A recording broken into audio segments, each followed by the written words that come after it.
Jackson took office in 1829. He was popular with many voters. They saw him as the symbol of the common man. But Jackson's first term seemed to be mostly a political battle with his vice president, John C. Calhoun. As his presidency went on, another struggle began. This time it was Jackson against the Bank of the United States. The first Bank of the United States had closed in 1811. But without a central bank, the country's finances had suffered during the War of 1812. So in 1816, Congress provided money to establish the Second Bank of the United States. The bank could provide loans, pay bills, collect taxes, and move money around the country. Congress gave the bank a charter to do business for 20 years. The government owned 1/5 of the bank. A small group of private citizens owned the rest. Lawmakers gave the bank enormous power. The Bank of the United States had $35 million in capital. Some of that money came from the government. Most came from investors. Historian Bray Hammond notes that at the time, the Bank of the United States was the richest corporation in the world. The Bank of the United States also printed the country's paper money, and it was the only bank permitted to have offices across the nation. By making it easy or difficult for businesses to borrow money, the bank's owners could control the economy in almost any part of the United States. What this means is that you are granting, and Congress did grant, exclusive privileges to the Bank of the United States, which meant exclusive money-making opportunities to its stockholders. Historian Daniel Feller explains that the Bank of the United States helped the government to do its business effectively and efficiently, but it also helped the people who owned stock in the bank. During Jackson's presidency, a man named Nicholas Biddle led the Bank of the United States. Biddle was an extremely intelligent man. He had completed his studies at the University of Pennsylvania when he was only 13 years old. When he was 18, he was sent to Paris as secretary to the American minister. During America's war with Britain in 1812, Biddle helped establish the Bank of the United States.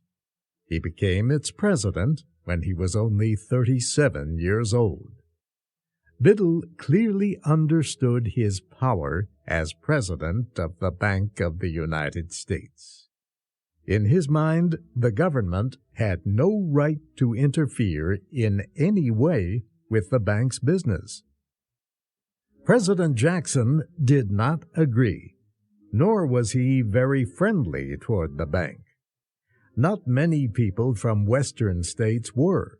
They did not trust the bank's paper money. They wanted to deal in gold and silver. Jackson criticized the bank in each of his yearly messages to Congress. He said the Bank of the United States was dangerous to the liberty of the people. He said the bank could build up or pull down political parties through loans to politicians. Jackson opposed giving the bank a new charter. He proposed that a new bank be formed as part of the Treasury Department.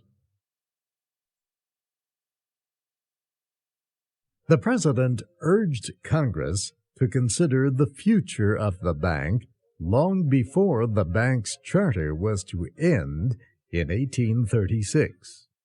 Then, if the charter was rejected, the bank could close its business slowly over several years. Changing the banking system slowly, Jackson said, would prevent serious economic problems for the country. But the bank's president wanted to renew the charter early. He made the request in January 1832, 9 months before the next presidential election. Jackson's opponent, Senator Henry Clay of Kentucky, was sure that the issue of the bank could win him some votes. Clay argued his case on the floor of the Senate for 3 days. He strongly urged the Senate to renew the bank's charter. He said the country was in the middle of a revolution, not yet a bloody revolution, but things were happening that pointed to a total change of the pure Republican character of the government. Power was being centered in the hands of one man, he said. He meant President Jackson. Clay added that if Congress did not act, the government would fail. Clay then asked the Senate to condemn Jackson, saying he violated the Constitution and the nation's laws. The Senate approved the resolution. The chief opponent to the bank was Senator Thomas Hart Benton of Missouri.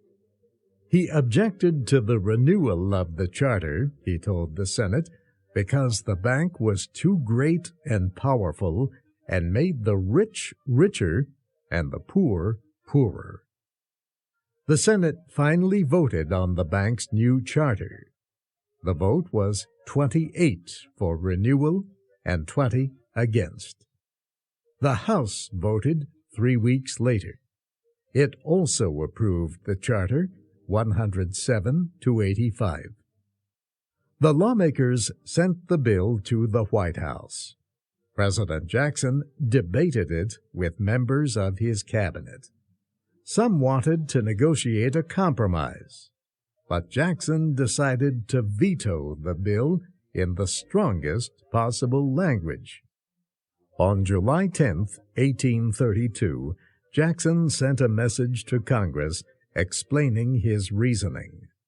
Jackson said he did not believe the bank's charter was constitutional. Jackson also spoke of the way the bank moved money from west to east. He said the bank was owned by a small group of rich men, mostly in the East. Some of the owners, he said, were foreigners. Much of the bank's business was done in the West.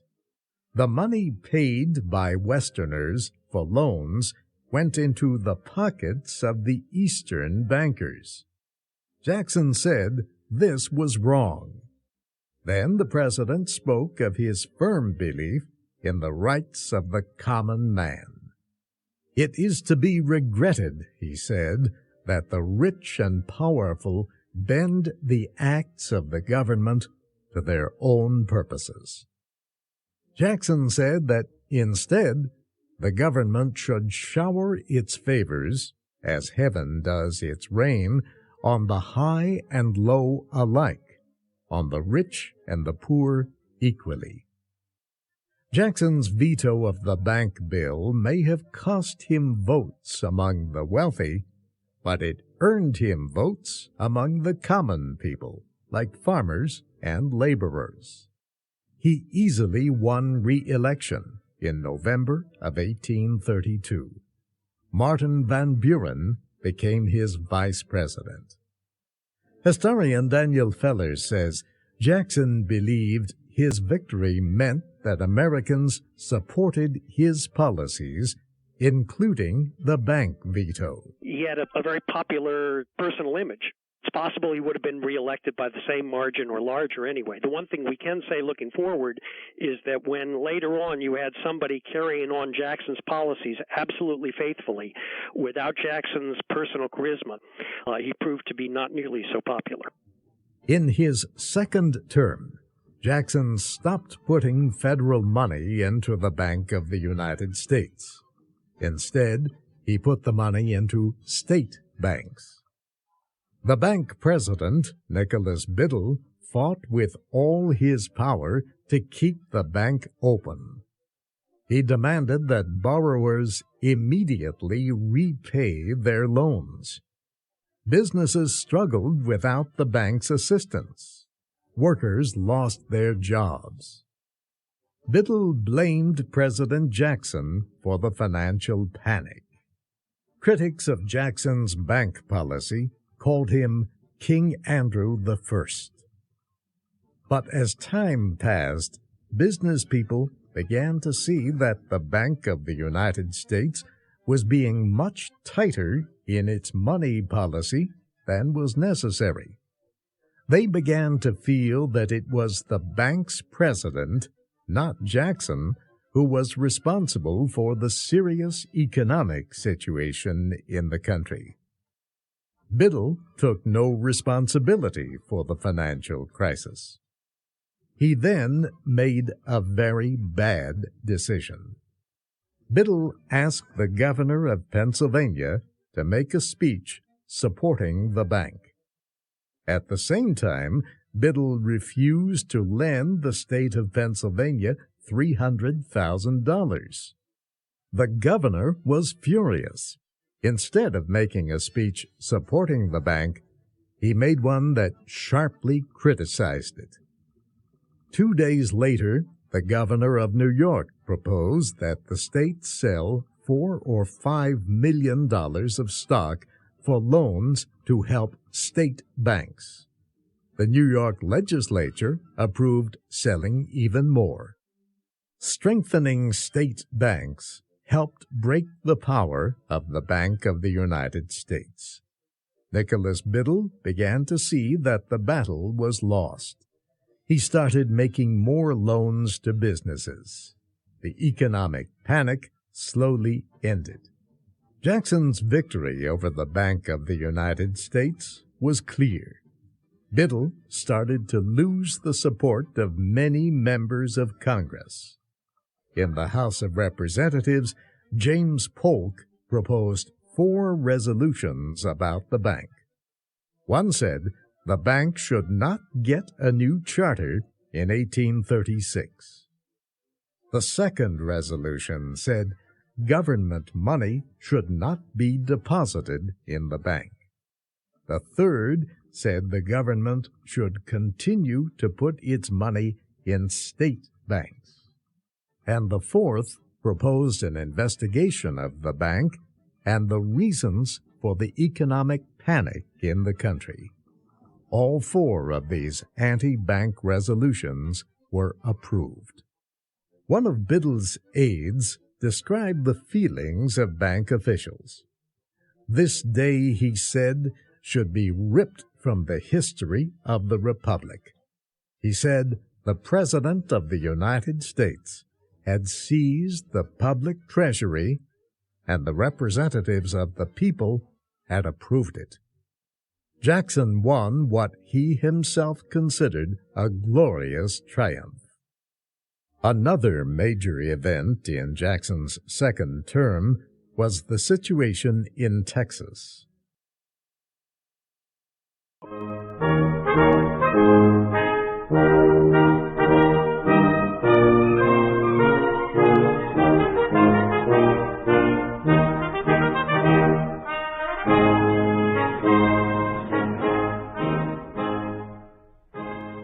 Thank you for watching.